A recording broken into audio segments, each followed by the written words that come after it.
Obrigada. Boa tarde já, né? Boa tarde a todos e a todas. É uma alegria muito grande poder voltar a esta casa. Eu que já estive aqui esse ano como ministra de Estado, discutindo e tratando da reforma tributária, na comissão, no grupo de trabalho, eu acho que era grupo de trabalho da reforma tributária aqui na Câmara dos Deputados. Dizer que é uma honra poder estar aqui novamente, especialmente porque estou sentada ao lado da minha amiga, da minha colega, senadora Daniela Ribeiro, hoje presidente da Comissão Mista do Orçamento. Daniela começou, assim, fazendo um elogio a mim, que não me é devido, e agora eu tenho que ir em público e deixar registrado nos anais da Câmara um pouquinho dessa história que ela contou. Eu fui candidata à presidência do Senado. Fui a primeira mulher candidata à presidência do Senado. Sabia, em situação de ter chegado de última hora, meu partido tinha 5 candidatos, todo mundo percebeu que ia perder, falou, olha, agora se você quiser é com você. Eu falei, eu topo, não tem problema, eu sei que vou perder, é com o meu particular amigo, senador Rodrigo Pacheco, nós vamos tratar essa disputa, né, com toda a galhardia, com todo o respeito que a Casa do Senado Federal merece. Mas quis marcar uma posição de ser a primeira mulher candidata à presidência do Senado, na convicção de que um dia eu verei uma mulher presidindo o Congresso Nacional. E, naquele momento, o Rodrigo, para ter alguns votos da bancada feminina, o que é absolutamente natural das mulheres, ele fez um compromisso com a bancada que, se eleito fosse, criaria a liderança da bancada feminina. Porque, embora éramos, naquele momento, deputado Sérgio, a terceira maior bancada, nós não tínhamos líderes.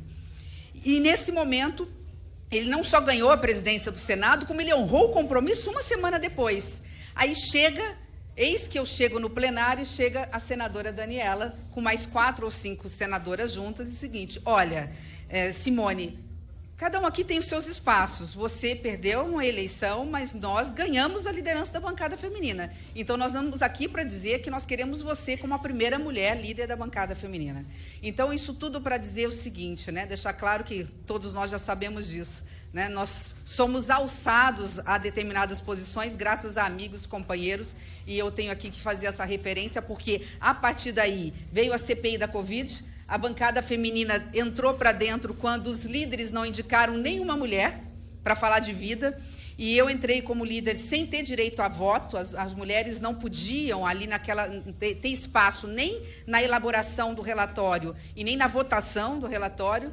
E ali nós entramos para desmarcar uma posição. O resto da história, todos conhecem o trabalho que a bancada feminina fez a favor do Brasil, naquele momento em que estávamos precisando de vacinas, e um momento em que todos nós estávamos absolutamente no escuro diante de uma pandemia desconhecida até então por todos nós. Então, feito essa deferência, mais do que justa e merecida a senadora Daniela, que preside essa comissão, eu quero, em nome dela, em nome de todas as deputadas que se contam aqui presentes, cumprimentar os demais e, em nome do relator do PPA, Danilo Forte, cumprimentar os demais membros dessa casa. Estou aqui, não venho sozinha, venho como ministra, mas trago aqui o nosso secretário do Orçamento, SOF, Paulo Bijos, que é efetivo desta casa, portanto, ele é de carreira da Câmara dos Deputados, trabalhava na CMO, portanto, conhece bastante de orçamento, e em nome dele cumprimentar toda a equipe de trabalho da Câmara dos Deputados. Eu me comprometo, estou com o relógio à minha frente, de que não vou usar mais do que 15 minutos, acho que mais que justo.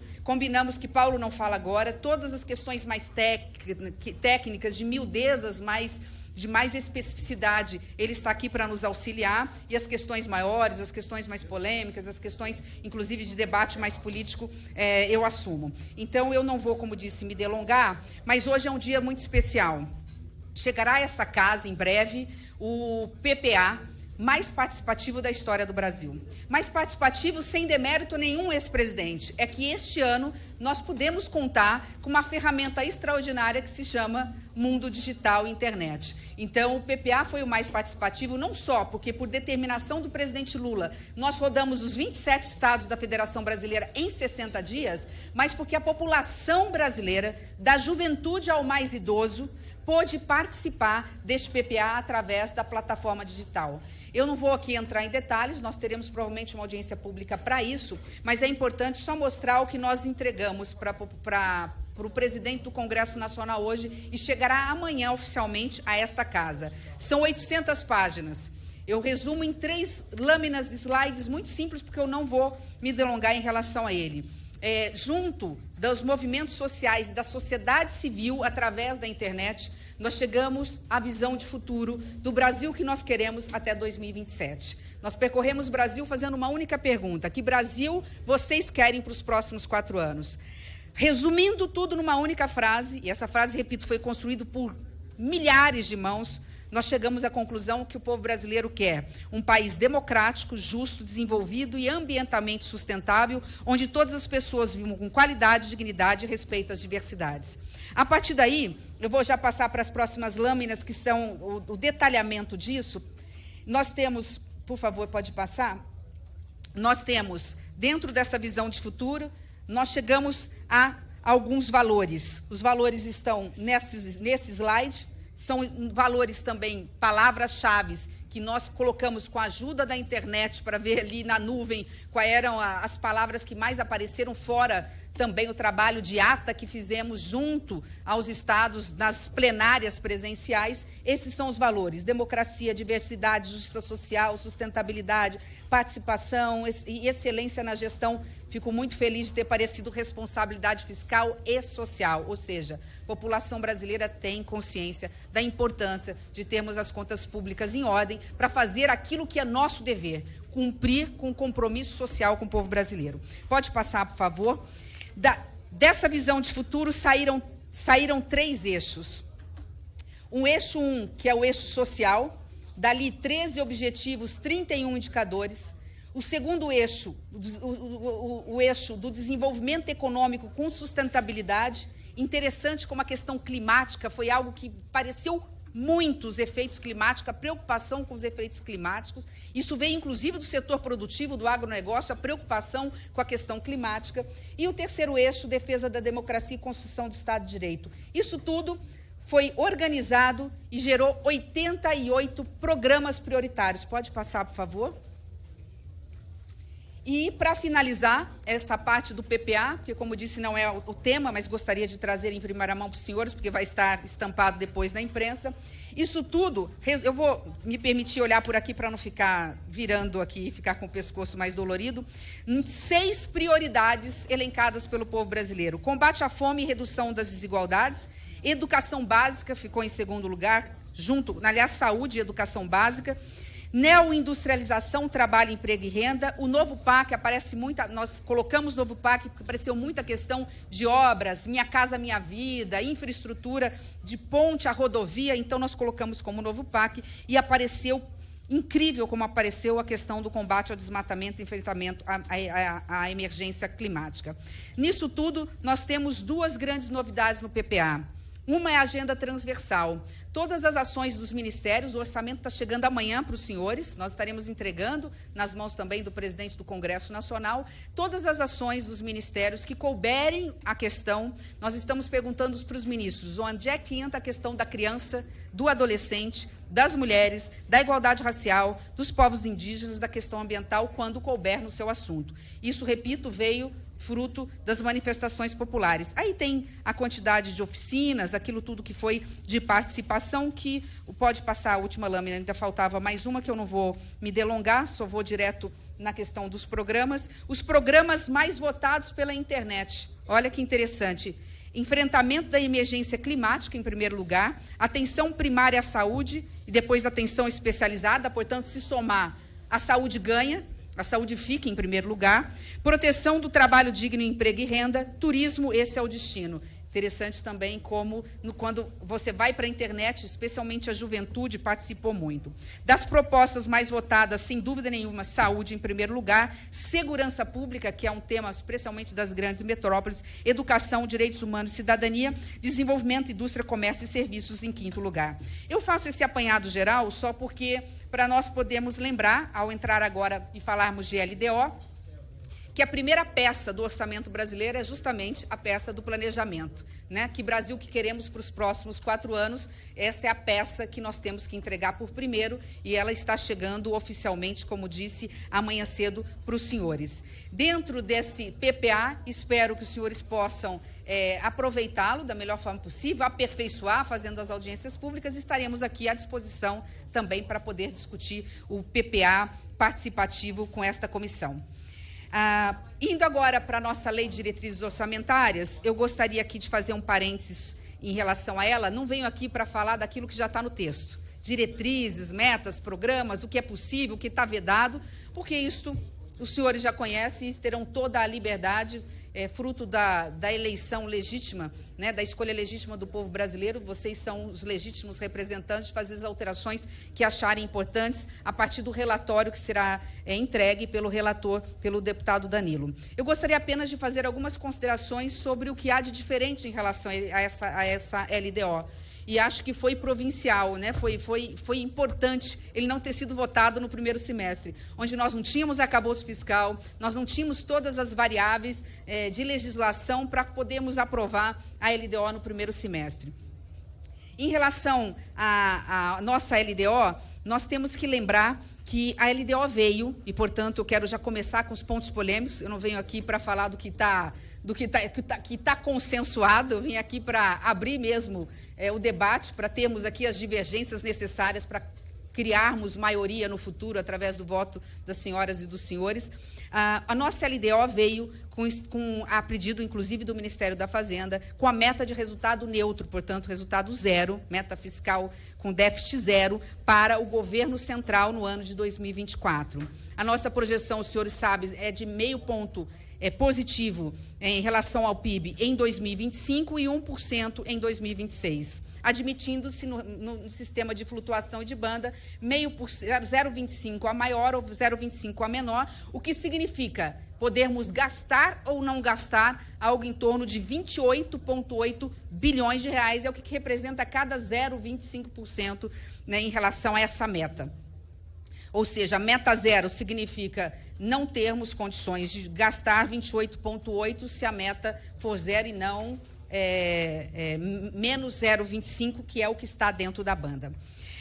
Paralelo a isso, nós temos também a meta fiscal de certos programas de dispêndios globais, de estatais. Ela tem meta diferenciada, tem uma meta com déficit que veio para a LDO de 7,3 bilhões, a exceção, como é sempre, isso não é uma novidade, de empresas como a Petrobras, porque quando a Petrobras faz um grande investimento, e ela costuma fazer investimentos bilionários, ela absorve todo o espaço fiscal do governo central. Só para ter uma ideia, numa média de 300 bi por ano de investimento da Petrobras, não sobraria absolutamente recurso para nenhum tipo de emenda parlamentar, de despesas discricionárias que o governo federal pudesse, porventura, ter. Então, tanto a Petrobras quanto a subsidiária da Eletrobras, que agora não é mais Petrobras, ENBPar, elas estão fora, elas são alerta.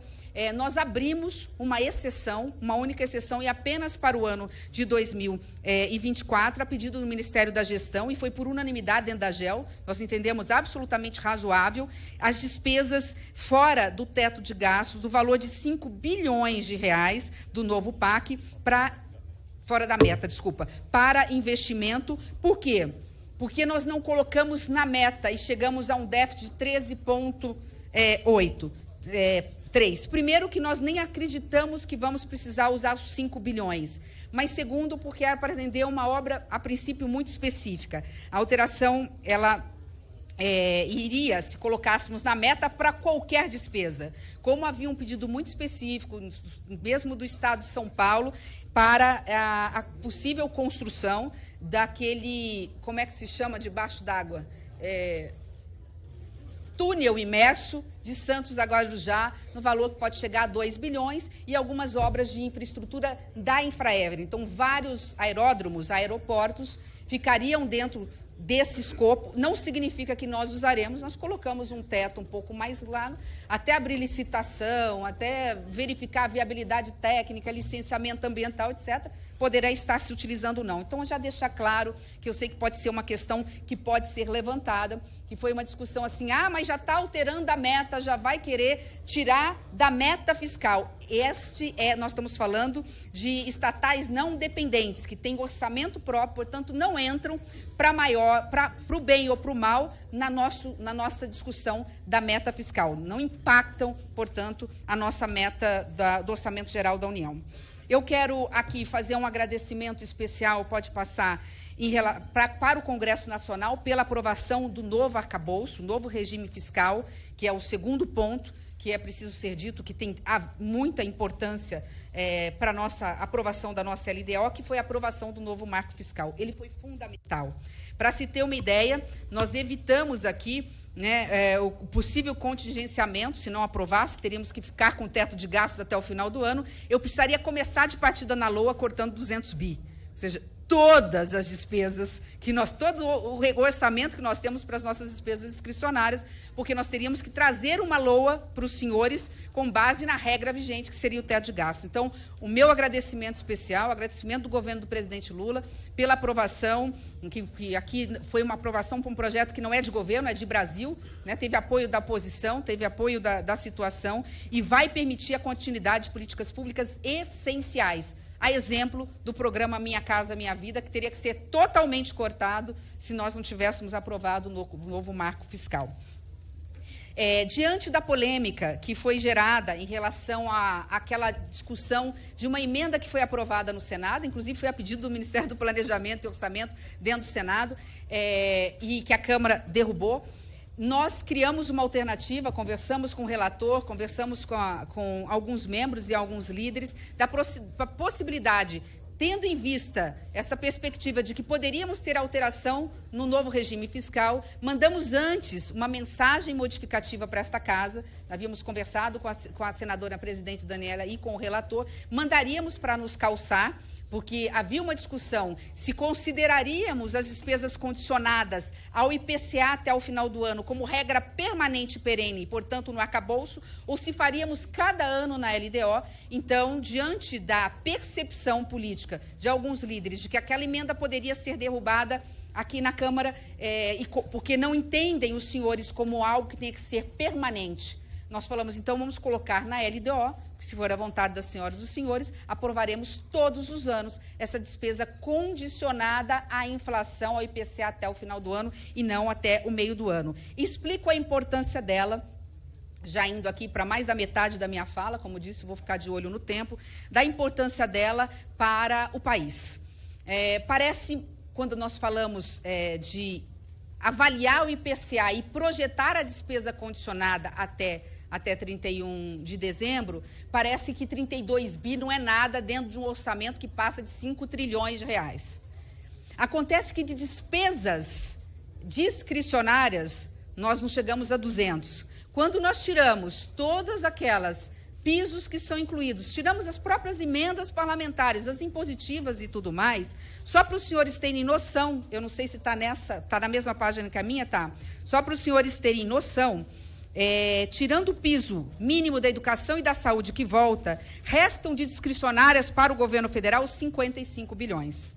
Ou seja, 32 bilhões significam 58% das nossas discricionárias. Acho que essa é a lâmina mais importante que eu apresento aos senhores, num pedido que faço, depois de muito debate, que os senhores pensem com carinho a aprovação da possibilidade nesta LDO. Sei que alguns líderes já conversaram, que, a princípio, em parte, alguns líderes já têm acordo, que neste ano nós possamos já projetar as despesas e só iremos executá-las, obviamente, se no final do ano, se as projeções do mercado, Focus, Banco Central e do próprio Ministério da Fazenda se confirmar, ou seja, que, lamentavelmente, no segundo semestre nós teremos a inflação um pouquinho maior que a do primeiro semestre, já estaríamos projetando, e num número conservador, trouxemos os números conservadores para os senhores, nós estamos falando de abrir um espaço fiscal de 32 agora. Mas se não abrir agora, e abrir só no final do ano, nós teremos todo um rearranjo orçamentário complicadíssimo para se fazer, mas, como disse, a deliberação é dos senhores, eu queria apenas mostrar que não era uma emenda qualquer, né? Não é, porque o Ministério do Planejamento, ou o Ministério do Orçamento, ou a SOF estavam querendo... Não, nós estamos falando de uma emenda que impacta a vida de milhões de brasileiros, estou falando na questão orçamentária, né, na questão de políticas públicas, porque sobrou, diante de um orçamento tão amarrado e tão engessado, nós temos despesas discricionárias, repito, 55 bilhões de reais. Na próxima lâmina, os senhores já sabem, apenas para... Desculpe estarem chamando de senhores, não de vossas excelências, mas é só para... É um pouquinho mais curto essa forma respeitosa, espero que respeitosa, com que eu esteja me dirigindo a todos. Apenas para, aqui em números grandes, lembrar que a base que nós tivemos, fruto da PEC da transição, tirando outros tipos de despesas, né, com juros, nós temos como ponto de partida, em 2023, no orçamento deste ano de 23, 1.964 trilhão. Esse foi o piso através do qual nós aplicamos a nova regra, que não é mais o teto de gasto, que é o novo arcabouço fiscal. Essa regra do novo arcabouço nos faz apresentar uma conta relativamente simples. 1,964, nós somamos a inflação do meio do ano, que foi de 3,16, nos deu um espaço fiscal de 62 bi, somamos já a possibilidade de gastar até 70% do aumento da receita, portanto, 70% de 2,43, que estamos prevendo como aumento de receita, nos gera mais 34 bi de espaço. Estamos somando, temporariamente, porque a legislação nos permite, já que está na mensagem modificativa para ser deliberada, a correção da inflação até dezembro de 1,64, chegando a mais 32 bi. Isso nos dá, nessa escadinha, está lá escondidinho do lado esquerdo dos senhores, nos dá uma ampliação total do limite de 129 bilhões de reais. Agora vem a notícia que para nós é ruim. Para nós é ruim. Esses 129 bilhões de reais não são para despesas discricionárias a mais. Aqui envolve despesas obrigatórias. Então, do lado de cá, nós colocamos alguns números. Previdência, outras despesas dentro da Previdência, como BPC, abono, seguro-desemprego, né? Aqui umas obrigatórias com fluxo de caixa, que depois poderemos estar discutindo o que isso significaria, né? Temos que colocar pelo piso da saúde, que volta a ser, agora nós temos que colocar 15% da receita corrente líquida na saúde e 18% na educação. A educação nós já estávamos gastando valores altos, investindo, gastando já valores altos, então a diferença da educação foi pouca, mas a diferença da saúde significou 23 bilhões a mais, só aqui para garantir o piso. Colocamos pessoal em cargos sociais, emendas parlamentares as impositivas, portanto, obrigatórias, e algumas despesas sobram como despesas discricionárias, nesse espaço fiscal, 9 bilhões de reais. Só a variação. Aqui é a variação. Eu estou colocando sempre o a mais. Está o a mais aqui. As emendas são bem maiores. A Previdência, o gasto com a Previdência, então, nem se fala, né? Dentro desses 129 bi, só assim, para deixar muito claro, de espaço que nós abrimos dentro do arcabouço, não são para as despesas discricionárias. Sobram para as despesas discricionárias 9 bilhões de reais, se eu incluir os 32 bi. Então, a gente já poder calcular agora para mandar um orçamento que não precise depois ser totalmente modificado para voltar, porque também está previsto no arcabouço que eu vou poder contar o IPCA lá na frente, né? Mas aí geraria todo um problema maior. Entrando na última parte, eu dividi ela em 3 aqui, falando do PPA, da parte mais polêmica da LOA. Eu gostaria só agora de... Não poderia terminar, presidente Daniela, sem falar, eu acho que de avanços da LDO, daquilo que nós entendemos importantes, e os senhores e as senhoras terão a palavra final sobre esse assunto, mas acho importante nós rapidamente, muito rapidamente, tratar dos projetos prioritários que estão na LDO. Primeiro, que nós conseguimos avançar com essa orçamentação de médio prazo. Eu vou só citar, porque eu tenho mais 4 lâminas, uma explicando cada ponto. Orçamentação de médio prazo, as metas físicas, agendas transversais e revisão de gastos. Então, vamos à orçamentação de médio prazos. Aqui nós estamos apresentando para os senhores, com toda a transparência, os números, a projeção de despesas e de receitas, não do ano de 2024 mais um ano, do ano de 2024 mais 3. Ou seja, nós estamos aqui avançando nessa transparência para que os senhores possam, na hora que for aprovar um projeto ou quererem derrotar o projeto no Congresso Nacional, na Câmara ou no Senado, terem consciência do que isso significaria de impacto fiscal, de impacto no orçamento brasileiro. Então, na primeira aqui, isso está na Constituição, no artigo 164, parágrafo 14, nós nunca colocávamos. Nós já enviamos o PLDO dessa forma e estamos encaminhando a PILOA também dentro desse enquadramento. Então, é uma autorização anual, é uma projeção melhor para o Congresso Nacional se planejar, decidir, dentro de uma ação orçamentária. Nós estabelecemos alguns subconjuntos como projeto piloto e avançaremos nos próximos anos. A segunda, que envolve números, entregas, isso é uma coisa muito interessante para os senhores e para nós. Às vezes os senhores aprovam projetos e remanejam uma dotação orçamentária, o orçamento está chegando, o orçamento, é importante dizer, ele não foi participativo, o orçamento é de deliberação, de discussão, de votação do Congresso Nacional. O PPA foi participativo, o orçamento, quanto que sai de uma ação e vai para outra, quanto que sai de um programa e vai para outro, continua como sempre foi no orçamento desse ano. Mas essa novidade eu gostaria de apresentar, que está na LOA, das metas físicas, é a questão das entregas. Às vezes os senhores e as senhoras são demandados pelo prefeito, pelo governador, ou por um grupo, do setor produtivo, de serviços, de comércio, do agronegócio, da agricultura familiar, e, de repente, falam o seguinte: olha, eu sou do Nordeste, sei que está vindo uma seca muito grande, preciso fazer mais cisternas, fazem uma alteração de uma ação para outra no orçamento. E depois não sabem quantas cisternas foram executadas, fruto de um remanejamento de uma ação dos senhores. Nem os senhores e nem nós. Então, nós estamos fazendo piloto, esse ano não vai dar para fazer tudo, imagina, são 1.200 ações. Olha como o orçamento brasileiro é pulverizado, Olha como o Brasil gasta muito e gasta mal. 1.200 ações, e aí você tem que dividir esse dinheiro dentro do que é possível, Então, essa metafísica, que teria que destrinchar numericamente, que está lá, que você tem que colocar uma lupa, achar, a equipe aqui de técnicos tem condições de entregar qualquer metafísica e qualquer entrega nesse momento, nós estamos querendo aperfeiçoar no sentido de transparência, e estamos colocando 3 projetos como piloto, mas especialmente 2 eu gostaria de reforçar. Um, o projeto Minha Casa Minha Vida, quantas casas, fruto das ações de remanejamento, ou de um parlamentar, ou do próprio governo, em cada região, em cada cidade, como é que está essa fase de execução. E a outra é de cisternas, mas são 3 como projeto piloto. Repetindo, as metas físicas já tem, qualquer coisa dá para estressar os números e achar, mas nós queremos dar mais transparência e avançar nessa que eu acho que pode ser aquilo que a imprensa nos cobra, que a sociedade civil nos cobra,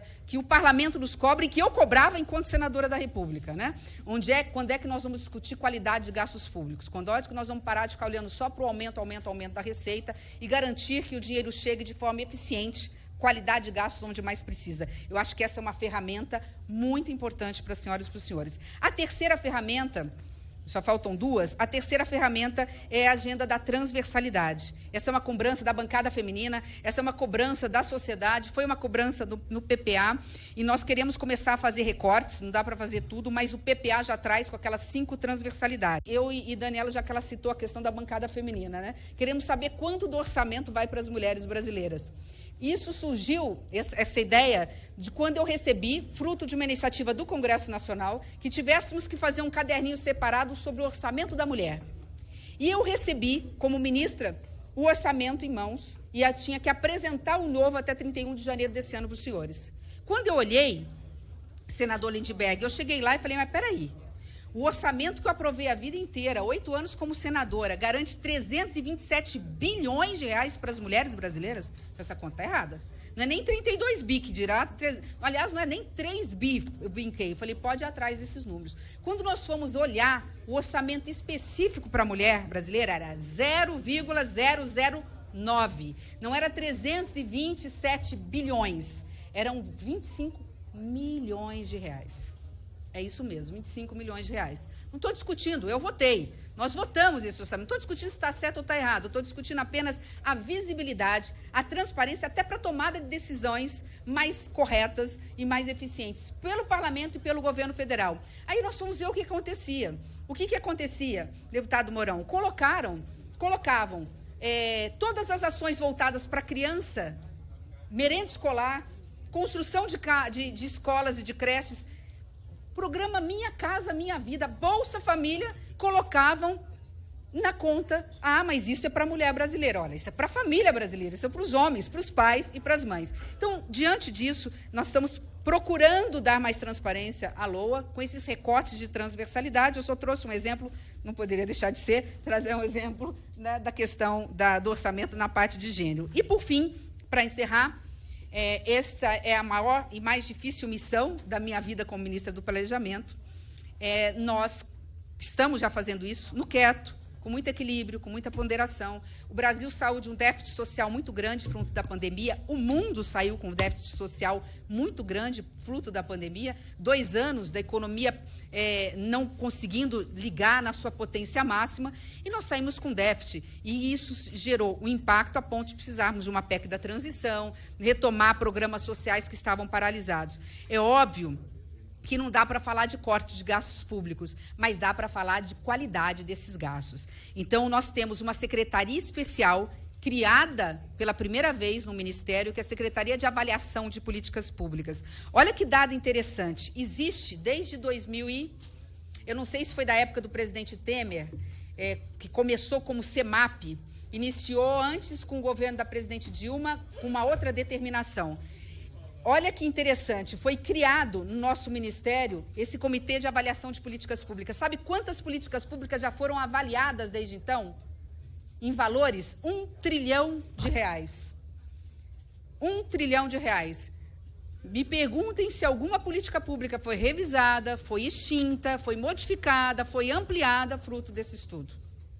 E é um estudo que está à disposição das senhoras e dos senhores, em parceria com o IPEA, com o ENAP, com o IBGE, e ali nós temos questões muito relevantes. A última lâmina dá um exemplo do que eu estou falando, que será o próximo passo do Ministério. Entregue o PPA, como nós estamos entregando, entregue a LDO, como nós já entregamos, já no último minuto da minha fala, e entregue a LOA, a partir de amanhã, nós começamos a nos aprofundar melhor nesses dados. Eu trago só 2 exemplos, para encerrar, da importância da revisão de gastos. Tirar de um lugar, não é nem para fazer superávit, é tirar de um lugar para colocar onde mais precisa.